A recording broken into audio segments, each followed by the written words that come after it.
The rope bridge of the ferry crossing groaned under the weight of horses, wagons, and armed men, and Morag Fireblood was the only one among them not afraid to die.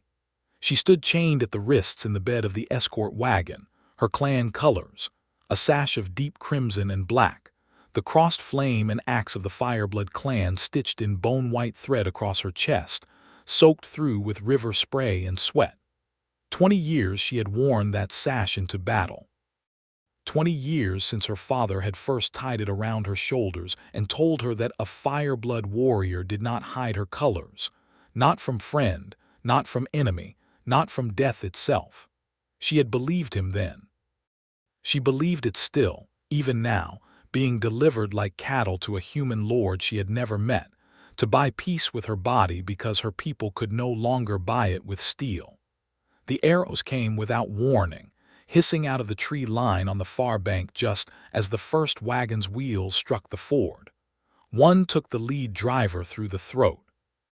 The horses screamed and reared, and the wagon behind Morag's own pitched sideways into the rushing water of the Silverrun River, dragging 2 soldiers down with it in a tangle of harness and current. Ambush! Someone bellowed uselessly because everyone could already see it. Morag did not wait for permission to fight. She never had. She threw her whole weight against the chain bolted to the wagon rail, and the old iron, corroded by years of river damp, gave with a shriek. She was free of the wagon in the same instant. An arrow buried itself in the wood where her skull had been.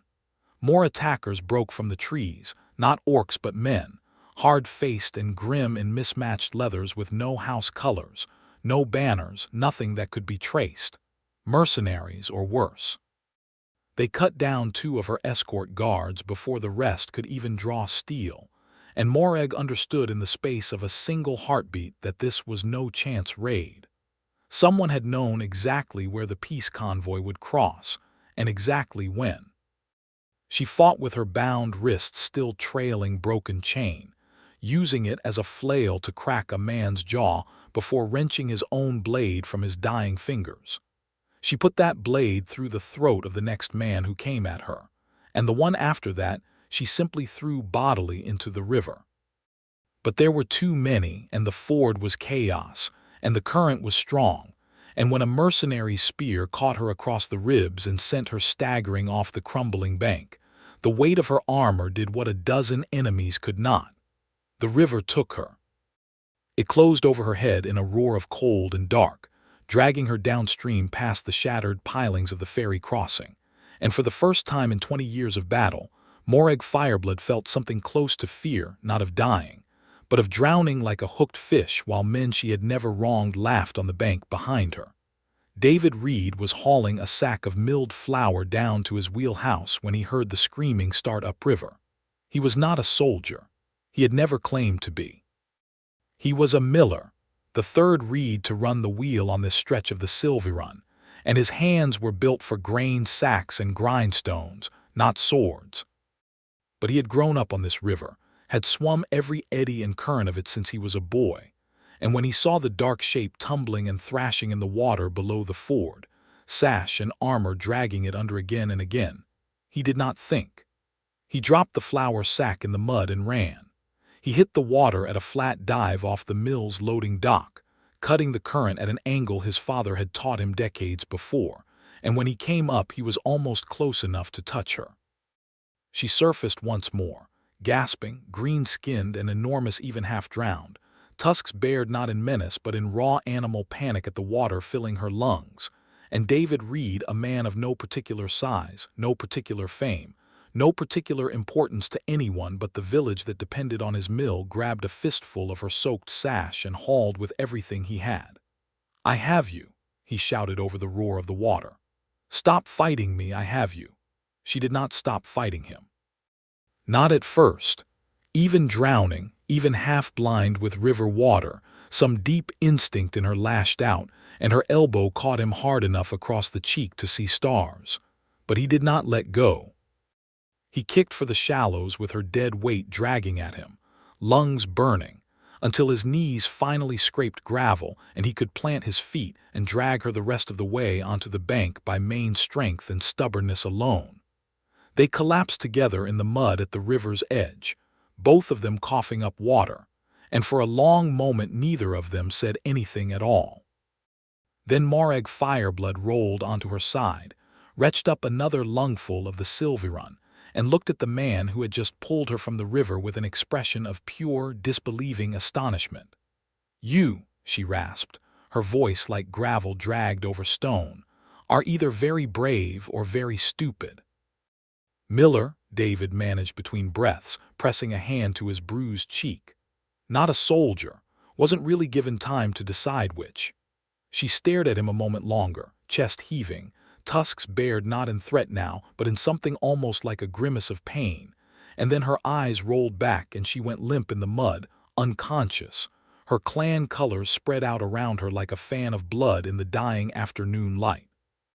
David Reed looked down at her, easily a head taller than him even lying still, built like a war hammer given flesh, and marked all over in old scars that told a story of 20 years he could not begin to read and understood, with the particular clarity of a man whose whole life had just changed in the space of one river crossing, that he was in a great deal of trouble.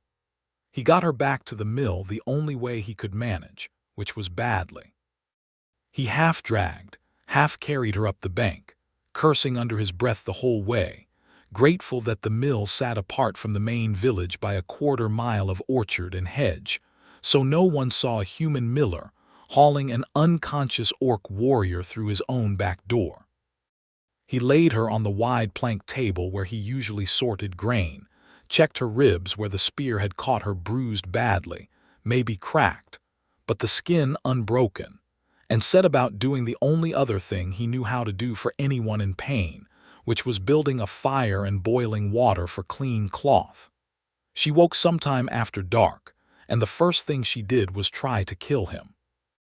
David heard the table creak and turned in time to see her lunging up with a grain knife snatched from his own workbench, and he threw himself backward over a flour barrel hard enough to bruise his hip, hands raised, heart hammering somewhere up near his throat.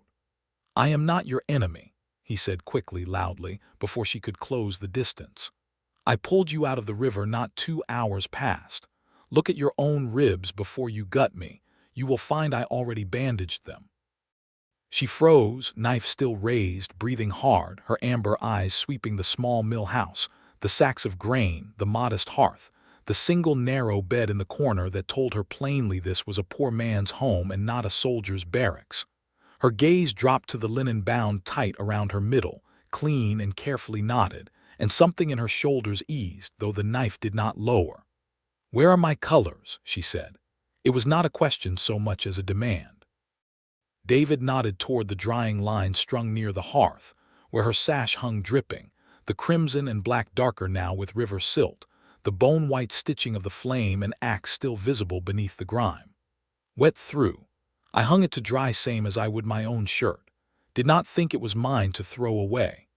She looked at the sash for a long moment, and something passed behind her eyes that David could not name. Grief, maybe, or something older and more complicated than grief.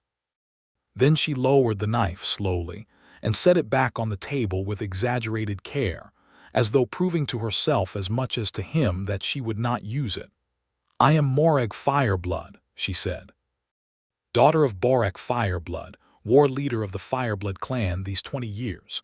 You should know the name of the woman whose life you have, apparently, decided to meddle with." "David Reed," he said, easing up from behind the flour barrel and brushing grain dust from his sleeves. "Miller. This is my mill, that river is my river, more or less, and you are currently lying on the table where I sort my barley, so if you would not mind terribly not bleeding on it further, I would appreciate it." For a moment she only stared at him. Then, astonishingly, a short bark of laughter escaped her, quickly stifled, as though laughing surprised her as much as it did him.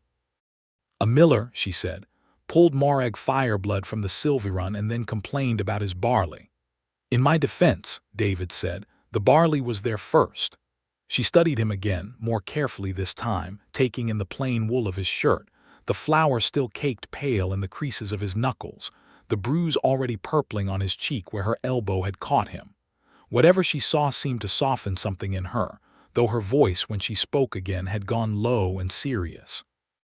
"That was no chance ambush at the ford, Miller. Someone knew the route of my escort. Someone knew the hour." "I gathered as much," David said, sitting slowly on the edge of his own hearthstone, keeping a careful distance. "You were being escorted somewhere, under guard, in chains." Her jaw tightened. "To Vane Hold, to be married to your Baron Corwin Vane, to seal a peace my father agreed to so that my people would not starve through another winter of war." She said it flatly, without self-pity, the way a soldier reports a wound. "My clan is blamed for the burning of Ashwell 5 years past. A hamlet of your people, put to the torch, women and children among the dead. My father has spent 5 years believing it was some hot-blooded young warrior of ours acting without sanction, and paying for it in tribute and shame ever since. I was to be the final payment, a Fireblood bride, delivered in chains, to prove my father's obedience." David sat with that a long moment, turning it over. He had heard of Ashwell, of course. Everyone in the valley had. The burned hamlet upriver that had ignited 5 years of raids and reprisals between the border towns and the clans of the Cinder Hills. He had never once thought to question who had truly lit that fire. It had simply always been orcs, in every telling he had ever heard. "You do not sound like a woman who believes her own people did it," he said carefully. Morag's amber eyes flicked to him, sharp and assessing. "I do not know what I believe, Miller. I only know that no Fireblood raiding party burns children in their beds and calls it a victory. That is not how we fight. But belief does not feed my people through winter, and it did not stop the marriage from being arranged. And now someone has tried to kill me on the very road meant to end the war, which tells me a great many powerful men would rather I die than reach that wedding at all." She shifted, wincing at her ribs, and fixed him with a look that was equal parts warning and gratitude. "You should not have pulled me from that river, David Reed. You have made yourself part of something with teeth." "Bit late for that regret," David said. "Ribs cracked or not, you are welcome to stay the night. I would offer you my bed, but I suspect you would break it, so I will take the floor and you may have the frame." She stared at him, and again that surprised, almost startled laugh escaped her. "You offer your bed to a woman who tried to gut you an hour ago." "You did not gut me," David pointed out. "You considered it. There is a difference. Besides, you are wounded, and I am stubborn, and my mother raised me to give up my bed for guests regardless of tusks." Something in Morag Fireblood's chest, something that had been clenched tight as a fist since the moment she had been told she would be given to a stranger like a sack of grain traded across a border, loosened, just slightly, at the sound of that. She did not understand this small human man, with his bruised cheek and his flour-dusted hands and his absurd insistence on manners even now. But she found, to her own considerable surprise, that she did not want to leave.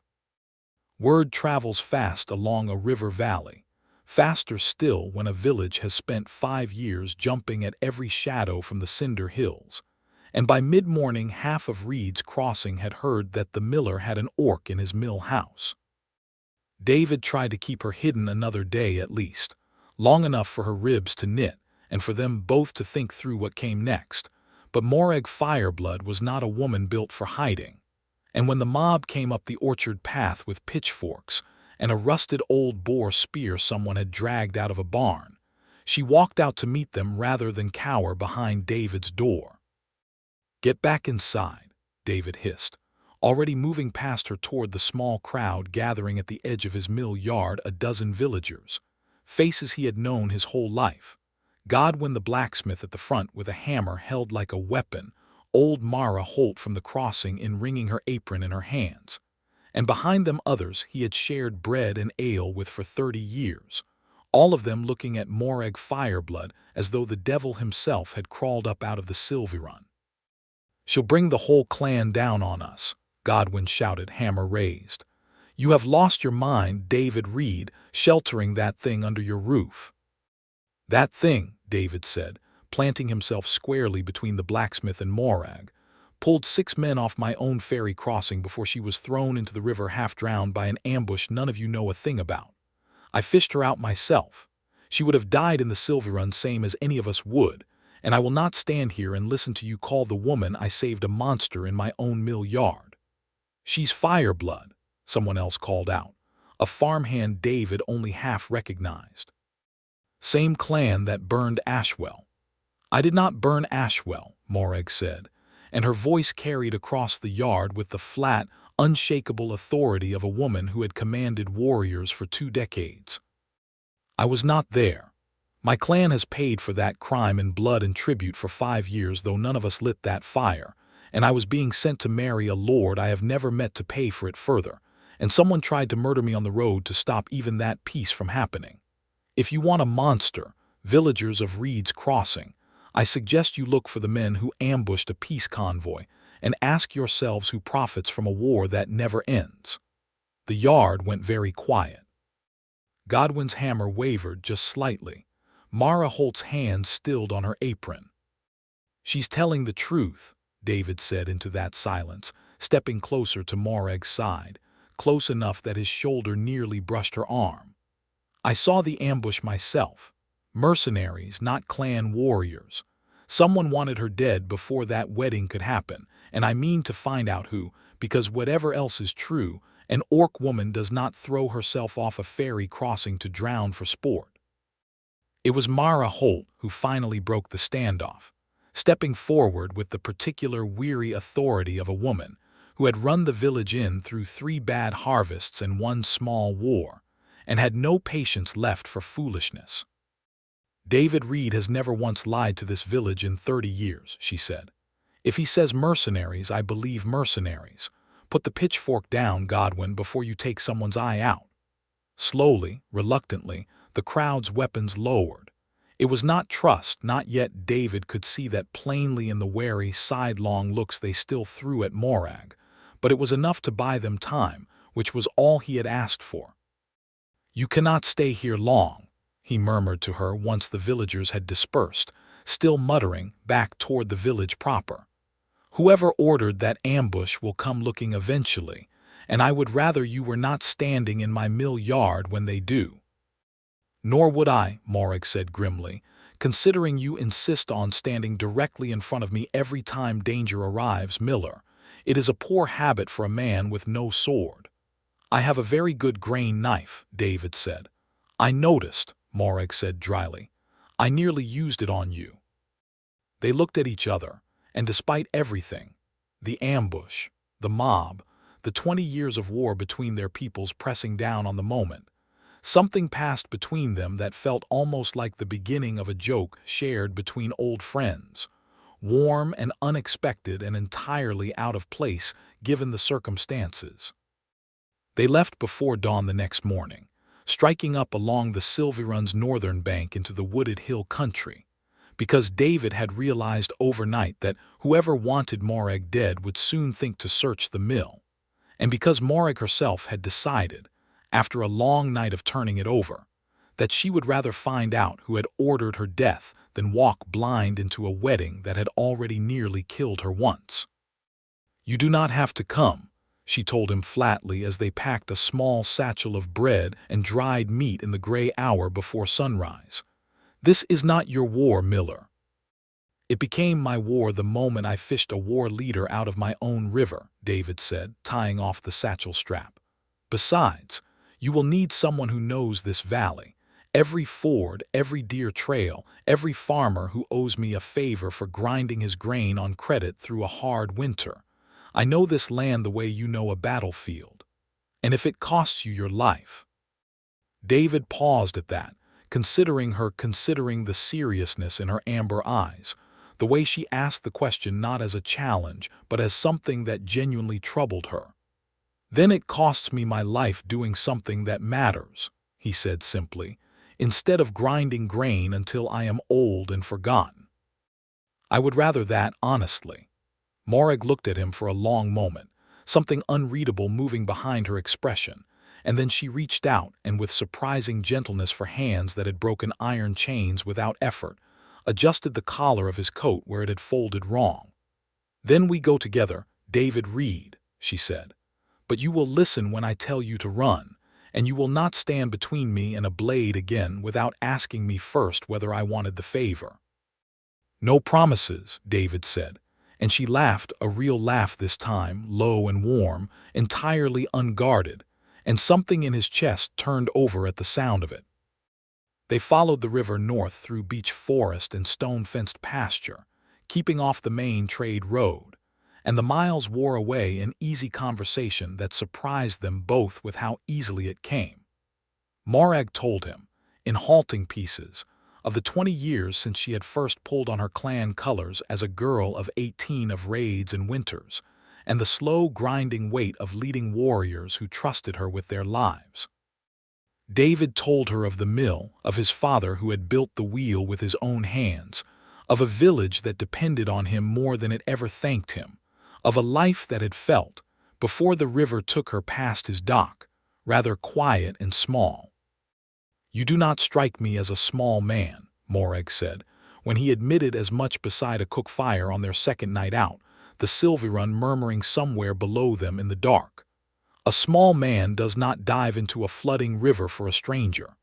"A small man does exactly that," David said, "because it is easier than living with himself if he does not try." She was quiet a moment, studying him across the low flames, and then she said, with the particular bluntness he was already coming to expect from her, "I have led warriors twice your size who would not have gone into that water." "Then they were fools," David said, "or they simply did not yet know what they were willing to lose." Something in the way he said it made her look away first into the fire, and when the cold deepened later that night, and she saw him shivering in his thin traveling coat while she sat wrapped in her own furred cloak, she did not think twice before unwinding the long gray wool scarf from around her own throat. His scarf, she realized belatedly, the one he had lent her back at the mill because her own had been lost in the river, and instead tossed him a second blanket from her pack. "Keep your scarf on," she told him gruffly when he tried to offer it back. "I have fought through colder nights than this wearing nothing but my colors. You have not." "Is that concern I am hearing, war leader?" "It is practicality," Morag said. "A dead miller cannot find me a safe ford in the morning." But she did not look away when he smiled at her across the firelight, and neither of them slept very far apart that night. The kiss happened 3 days later, on a night neither of them had planned for. They had made camp in the lee of a ruined shepherd's hut, rain threatening in a sky gone the color of a bruise, and Morag had gone still and sharp-eyed at the sound of hoofbeats on the trade road below. A lone rider, moving fast, cloaked against the coming storm.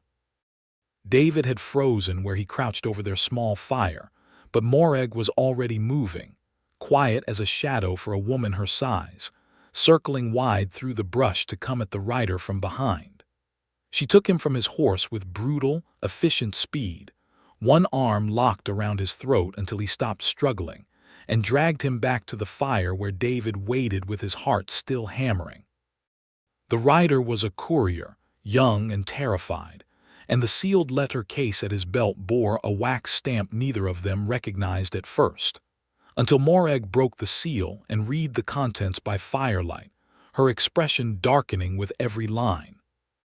"Steward Aldous Crane," she read aloud, "to the captain of the Western Watch. Confirm the bride and any who accompany her are silenced before reaching Vane Hold. The Baron must never learn the marriage was never meant to succeed." David went cold all over. "Crane," he said slowly. "Baron Vane's steward. I have met the man twice at the grain tithe. He handles half the Baron's affairs." "And apparently orders assassins," Morag said grimly, "to kill the very peace he claims to be arranging." She looked at the terrified courier, still held fast in her grip, and released him with a shove that sent him stumbling. "Ride back the way you came and tell no one you were stopped, or I will find you again, and I will not be so gentle a second time." The boy fled into the dark without a backward glance, and Morag turned to David with the letter still in her hand, her jaw tight with a fury that ran far deeper than her own danger. "He wants a war that never ends," she said.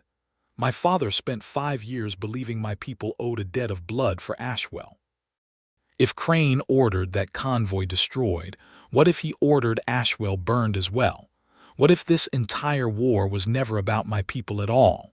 There is a way to find out, David said quietly. But we will need proof no one can argue with. A courier's letter can be denied as forgery. We need someone who was there. Someone who was there 5 years ago is dead, Miller. Ashwell burned to the ground with everyone in it. Not everyone, David said slowly, a memory surfacing from years back, half forgotten. There was a man, a scout, I think, or a soldier, I never learned which, who was tried and branded an outlaw not long after Ashwell burned.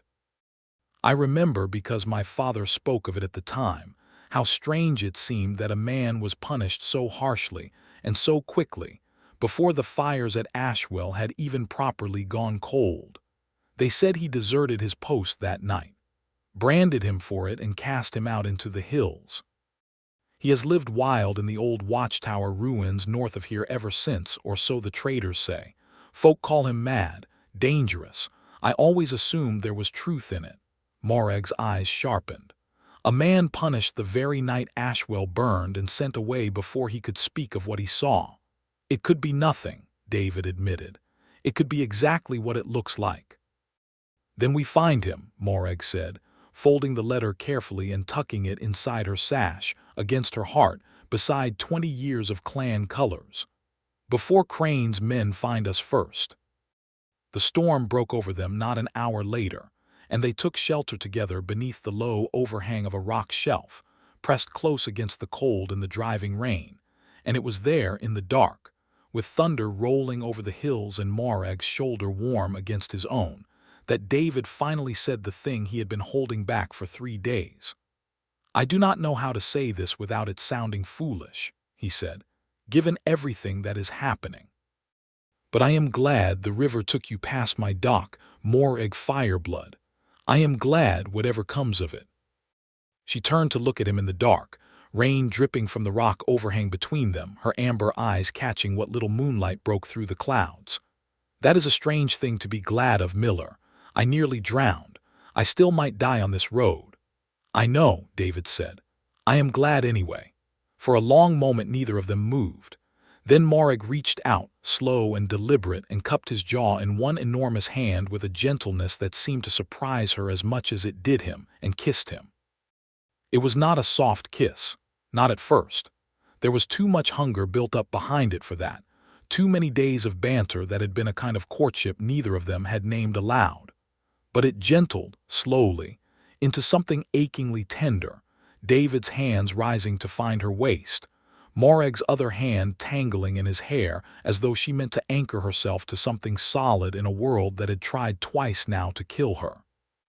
When they finally broke apart, both of them breathing hard, Morag rested her forehead against his and let out a short, startled laugh. 20 years, she murmured. I have never once been distracted from a mission by anything, human or orc. You are a very great inconvenience, David Reed. I have been called worse, David said, and kissed her again. They found the watchtower 2 days later, a crumbling stone ruin from some older, forgotten war, half swallowed by ivy and standing sentinel over a narrow pass in the hills. Smoke rose from a cook fire within its broken walls, and the moment they stepped into the clearing, an arrow thudded into the dirt at David's feet, close enough to graze his boot. Another step and the next one finds flesh, a rough voice called from the tower's shadowed doorway. State your business or leave the way you came. We are not here to harm you, David called back, hands raised. We seek a man who was at Ashwell the night it burned. Silence then, heavy and considering. When the man finally stepped into the gray daylight, David's breath caught. He was gaunt, weathered by years of hard living, a gray-streaked beard hiding half his face, but nothing hid the mark burned into his left cheek, the crude outlaw's brand every border lord used to mark a man forever unwelcome in decent society. I am no one's business anymore, the man said. I stopped being anyone's business the day they branded me a deserter and threw me out to die in these hills. You did not desert, Morag said, stepping forward, her clan colors bright even in the gray light. You saw something, and someone made very sure you would never be believed if you spoke of it." The man's eyes sharp, haunted, far too knowing for a supposed madman fixed on her sash, on the flame and axe stitched across her chest, and something in his weathered face crumpled. "Fireblood colors," he rasped. "I have not seen those colors up close since the night Ashwell burned. I watched your clan take the blame for something I saw with my own two eyes, and no one would listen to a lowly scout branded outlaw before the ashes had even cooled." "Then tell us now," David said quietly. "Tell us what you saw, Garrick." He guessed at the name from half-remembered village gossip, and the man's flinch confirmed it. "Garrick Hale, tell us, and we will make certain the whole valley hears it this time." Garrick Hale stared at them both for a long, trembling moment, a branded outlaw who had spent 5 years alone in the wild believing the truth would die with him, and then slowly, he stepped aside from the tower doorway and gestured them in out of the wind. "You had best sit," he said. "It is not a short telling, and it is not a kind one." Inside the crumbling watchtower, by the light of a small fire, Garrick Hale told them everything. He had been a scout in the service of Vane Hold 5 years past, assigned to patrol the border hamlet of Ashwell on the night it burned. He had seen the riders come at midnight, not orcs, not clan warriors in fireblood colors or any others, but men, human men in dark leathers with no house markings, moving with the discipline of trained soldiers rather than raiders. He had watched from the tree line, too far to intervene, as they set the torches and cut down anyone who tried to flee, and he had recognized, in the flare of one dropped torch, the signet ring on the hand of the man who commanded them. A ring he had seen 100 times on the hand of Steward Aldous Crane himself. He had ridden through the night to report what he had seen, and had been arrested before dawn, tried within hours on a fabricated charge of desertion and cowardice, branded, and cast out before he could speak a word of what he had witnessed to anyone who might have believed him.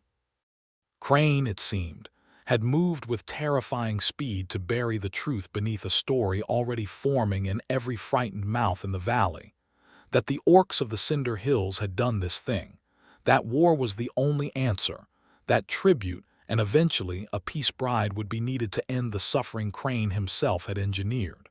"Why?" Morag demanded when Garrick finally fell silent, the fire popping low between them. "Why burn his own people's hamlet? Why manufacture a war?" "Ashwell sat atop the richest iron seam in the valley," Garrick said wearily.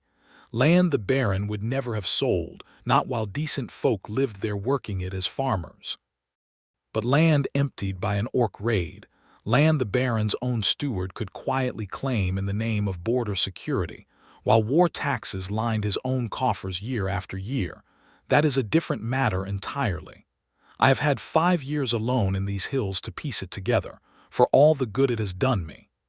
David felt something cold and furious settle low in his stomach. 5 years of war," he said. 5 years of raids and reprisals and good people dying on both sides of that river, so one man could steal an iron seam and grow fat on war taxes. "And a marriage arranged to finally cement it," Morag said, her voice gone very quiet and very dangerous. "A fireblood bride, delivered in chains, so that Crane could claim credit for ending a war he started, and murdered on the road when even that proved too great a risk to his secret." "You believe me, then," Garrick said, and there was such raw disbelief in his voice, such long-starved hope, that David's chest ached to hear it. "We believe you," David said, "but belief is not enough. We need proof that will stand before Baron Vane himself, something Crane cannot simply deny." Garrick was quiet a moment, and then slowly he reached beneath the ragged collar of his shirt and drew out a small object on a leather cord, a signet ring, tarnished with age but unmistakably marked with Crane's own sigil, a raven over a closed fist. "I took it from the hand of a man I killed that night," he said. "One of Crane's soldiers, the one who set the first torch. I have carried it 5 years, waiting for someone who might finally listen. I did not think that day would come." Morag looked at the ring, then at David, and something passed between them, a shared understanding of exactly how much danger lay ahead and exactly how necessary it now was to walk into it together. "Then we go to Vane Hold," she said, "all three of us, and we finish what that ambush at the ford was meant to prevent." The wedding preparations at Vane Hold were already well underway when the three of them arrived at the edge of the keep's outer market 3 days later, having traveled hard and slept little, keeping to back trails and river paths to avoid Crane's watchers. Banners hung from the gatehouse, the Baron's blue and silver alongside. Absurdly, a hastily commissioned Fireblood crimson and black meant to symbolize a peace that had never been real to begin with. The courtyard beyond the gate was crowded with merchants, minor nobility, curious villagers drawn from every corner of the valley to witness the historic marriage that would supposedly end 5 years of war. "Crane will have doubled the guard," Garrick warned, keeping his branded cheek turned away from the crowd out of long habit. "If he learns you survived the ambush before we can reach the Baron directly, he will simply have us killed here in the crowd and call it an accident." "Then we do not give him the chance to learn anything," Morag said, straightening her clan colors, cleaned as best she could manage on the road, but still bearing the marks of the river, the ambush. 20 years of battles fought in defense of a truth she was only now beginning to understand. "We walk in during the ceremony itself, before witnesses, before the Baron and every noble house in the valley, where Crane cannot simply have us quietly disappeared." David caught her hand before she could move toward the gate, and she turned back to him, question in her eyes. "Whatever happens in there," he said, "I want you to know that I am not doing this for the peace treaty, or for the valley, or for anyone but you. I would walk into that courtyard even if there were no war to stop." Morag's expression softened, all the fierce readiness of the war leader giving way, just for a moment, to something achingly tender. "I know, David Reed," she said. "That is precisely why I intend to keep you alive long enough to tell you so again tonight." They walked through the gates together, David and Morag side by side with Garrick a pace behind, his brand hidden beneath a borrowed hood, and made their way through the press of the crowd toward the raised dais where Baron Corwin Vane stood in ceremonial blue, flanked by a dozen guards, and at his right hand, Steward Aldous Crane himself, resplendent in dark robes, a raven and fist signet ring glinting on his finger. The ceremony had not yet begun. A priest was still arranging his sacred texts at a small altar, and murmurs rippled through the assembled crowd as heads began to turn toward the three travel-worn figures cutting a path through the courtyard, an orc woman in bloodied clan colors, a plain miller at her side, and a hooded stranger who moved like a man used to hiding. Crane's face, when his eyes found Morag across the courtyard, went the color of old ash. "That is not possible," he said, loud enough to carry, his composure cracking for just an instant before he mastered it. "The bride was lost in an ambush on the road. We had word." "Word from the very mercenaries you hired to kill me," Morag said, her voice ringing clear across the sudden silence of the courtyard, "so that your lie could finally be buried along with my body." Gasps rippled through the crowd. Baron Vane, a heavy-set man of middle years with kind, tired eyes, stepped forward from the dais, visibly bewildered. "Crane, what is she speaking of? An ambush? You told me the convoy was delayed by weather." "My lord, this creature is clearly deranged, likely coached by clan agents to disrupt." "I have proof," David said, stepping forward before Crane could finish, his voice unsteady but carrying nonetheless. "My Lord Baron, I am David Reed, a miller of Reed's Crossing. I pulled this woman from the Silverrun River after mercenaries attacked her wedding convoy at the ford 3 days past. I have seen the sealed letter your steward sent ordering her death, and the man beside me has carried proof of a far older crime for 5 years, waiting for someone brave enough to listen."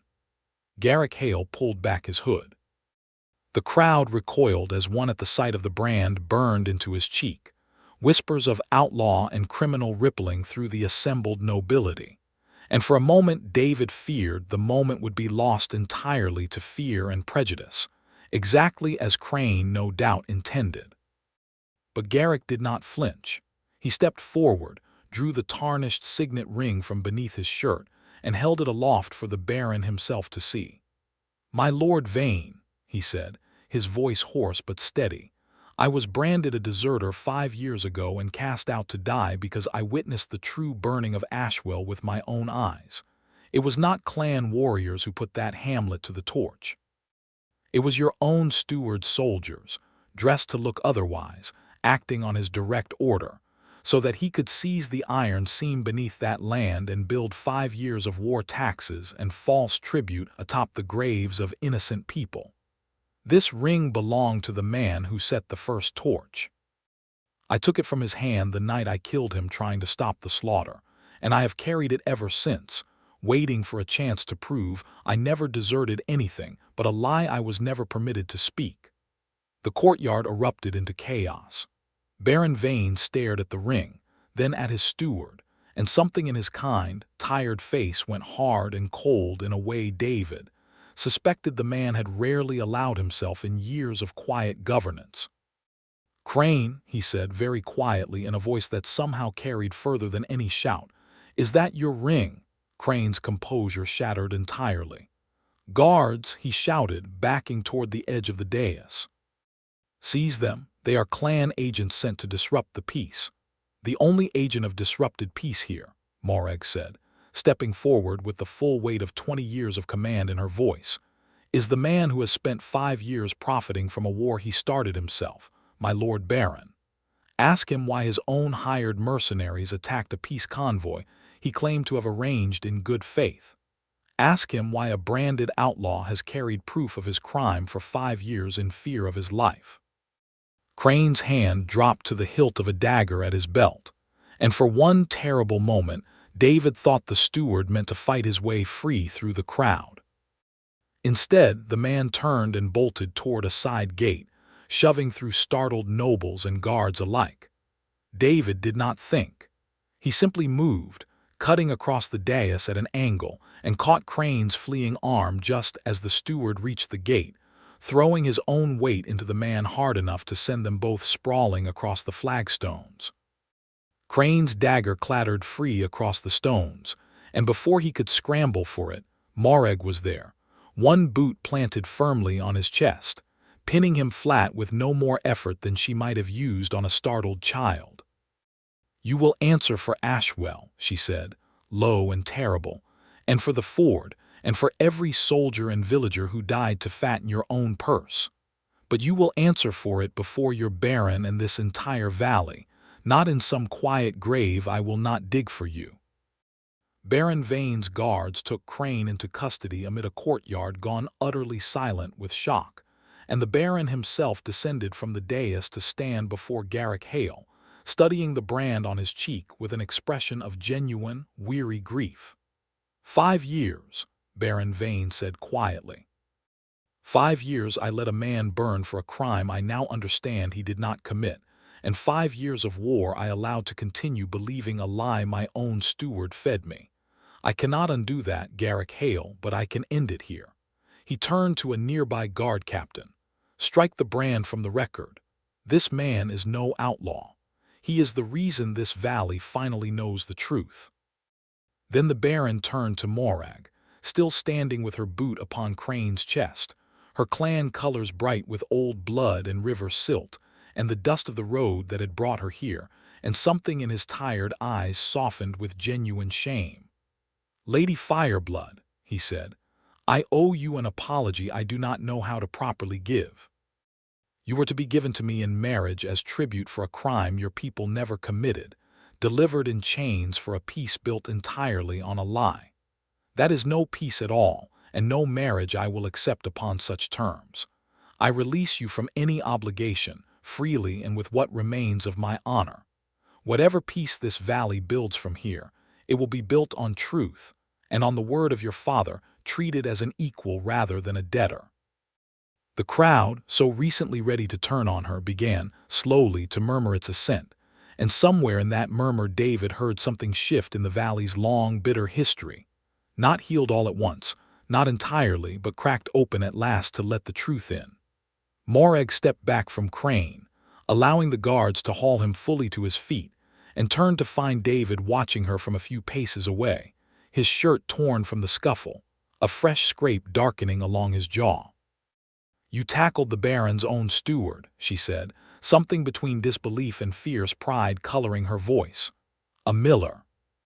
"In my defense," David said, echoing her own words back to her with a tired, crooked smile. "He was running, and I did not much fancy chasing him." Morag crossed the distance between them in 3 long strides and pulled him into an embrace that lifted him briefly off his feet, careless of the watching crowd, careless of clan customs or human propriety or anything at all beyond the simple fact that they were both, against every likelihood, still alive. "I told you I would keep you alive to hear it tonight," she murmured against his hair. "I meant it, David Reed." They stayed at Vanehold only long enough to see Crane formally charged before the Baron's council, and to watch Garrick Hale, still visibly stunned by his own sudden restoration to honest society, accept a position as the Baron's chief scout. A role, David thought, the man had earned 5 times over through 5 years of unjust suffering. Word was sent north into the Cinder Hills under a flag of true truce, carried by Baron Vane's own riders this time, explaining everything Garrick had witnessed and offering not tribute, but genuine reparation for 5 years of war built on a stolen truth. Morag insisted on riding north herself to deliver the news to her father in person, and David went with her, because by then there was no question of anywhere else he might have been.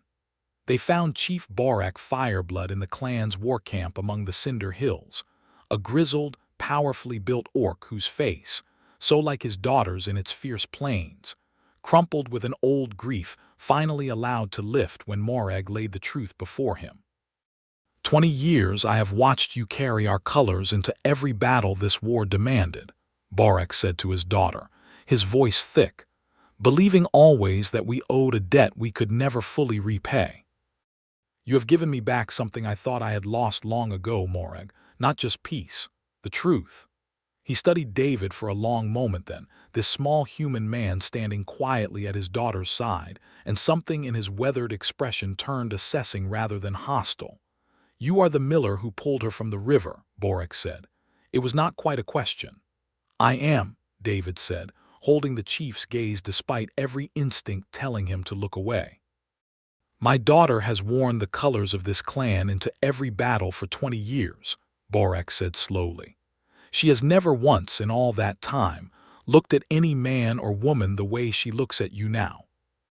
I do not pretend to understand your human customs, Miller, but I know my own daughter, and I will not stand between her and whatever happiness she has found on that riverbank, however strange the manner of its finding." It was, David understood, as close to a blessing as the old chief was likely to give, and Morag's hand found his own and held it tightly enough to ache. They stayed 3 days among the clan, long enough for Morag's ribs to finish healing properly under the care of the clan's own healers, and long enough for David to learn, haltingly, some small portion of the customs and songs and history that had shaped the woman who had pulled him so thoroughly into her orbit. On the 3rd night, as they sat apart from the war camp's fires beneath a sky thick with stars, Morag turned to him with a seriousness that stilled something in his chest. "I must tell you something, David Reed, and I need you to understand it is not a small thing among my people," she said. 20 years I have worn these clan colors into every battle I have fought. They are not simply cloth. They are who I am, stitched into thread, Fireblood, war leader, my father's daughter. I have never once considered setting them aside, not for any reason, not for any person. I would never ask you to, David said quietly. "I know," Morag said. "That is precisely why I find myself wanting to, in small ways, when I am with you. Not to abandon what I am, but to be something more than only that, for the first time in 20 years. She reached out and touched the worn gray scarf still looped around his throat, the one she had refused to give back on their very first night on the road together. "You gave me this without thinking, the night I was cold and had nothing left of my own but wet armor and old grief. I have not stopped thinking of it since." David reached up and covered her hand with his own where it rested against the scarf. "Then keep it," he said, "for as long as you want it, longer if you will let me." Morag's amber eyes searched his face for a long moment in the starlight, and whatever she found there seemed to settle something deep and long uncertain within her. "I am not a gentle woman, David Reed," she said. "I have spent 20 years leading warriors into blood and fire. I do not know how to be soft, or small, or anything resembling the quiet wife a lord like Baron Vane might once have wanted for his peace treaty." "Good," David said, with a faint, crooked smile that made her breath catch despite herself. "I never wanted quiet. I have spent my whole life surrounded by quiet, grinding grain in an empty mill, wondering if anyone would ever choose me for anything more than the flour I could provide. I do not want soft, Morag Fireblood. I want you, exactly as you are, colors and scars and 20 years of battle and all." She kissed him then, beneath the stars of the Cinder Hills, with none of the desperate urgency of that first storm-lashed night on the road, but something slower and deeper instead. A promise rather than a discovery, a beginning rather than a stolen moment stolen from danger.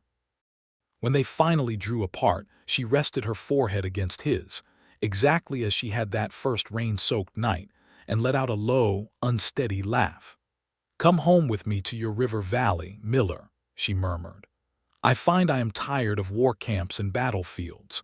I would very much like to learn what a quiet life beside a mill wheel feels like, so long as you are the one teaching me." They returned to Reed's Crossing as the last heat of summer gave way to the gold and amber of harvest season, and the village that had once met Morag Fireblood with pitchforks now turned out along the road to watch her walk back into the valley at David Reed's side, not as a captive bride delivered in chains, not as tribute for a war she never started, but simply as herself, clan colors bright and unashamed across her chest, her hand resting easily in David's own. Godwin the blacksmith, of all people, was the first to greet them properly, setting down his hammer to offer Morag a rough, awkward bow that made her huff out a startled laugh. Mara Holt fussed over both of them with the particular fierce hospitality of a woman who had decided, somewhere in the intervening weeks of hearing the full story travel down the valley on every trader's tongue, that the orc woman who had helped expose Steward Crane's treachery and end 5 years of unjust war was welcome at her in any night she pleased. The weeks that followed were not without their difficulties. Not every villager warmed so easily, and there were mornings Morag walked through Reed's Crossing to sidelong looks and murmured comments she pretended not to hear, though David noticed the tightness around her eyes afterward every time. But there were more mornings as the season wore on, where children ran alongside her asking to see her sash up close, where farmers who had once eyed her with suspicion now sought her out for advice on defending their fields from the wolves that came down from the Cinder Hills each autumn, where the valley slowly, imperfectly, began to learn what David had known from the very first moment he pulled her from the river, that Morag Fireblood was not a monster to be feared, but a woman of fierce loyalty and fiercer heart, worth every ounce of trouble she had brought into his quiet life. She helped him rebuild the mill's loading dock, shattered in the original chaos of the ambush's aftermath when he had first dragged her from the water, hauling timber with an ease that left the local carpenter slack-jawed with envy. She learned, slowly and with much good-natured grumbling, the particular rhythms of milling grain, though she declared more than once that she preferred a sword to a grindstone and likely always would. She rode north twice more that season to visit her father's camp, and each time David went with her, and each time the clan's welcome grew a little warmer, a little more familiar, until the war camp's children had taken to calling him, with great affection and no small amusement, the miller who tamed the river. "I was not tamed," Morag informed him primly, the first time she overheard the phrase, "by any river or any miller." "Of course not," David agreed, entirely too readily, and grinned when she swatted him hard enough to nearly knock him from his feet.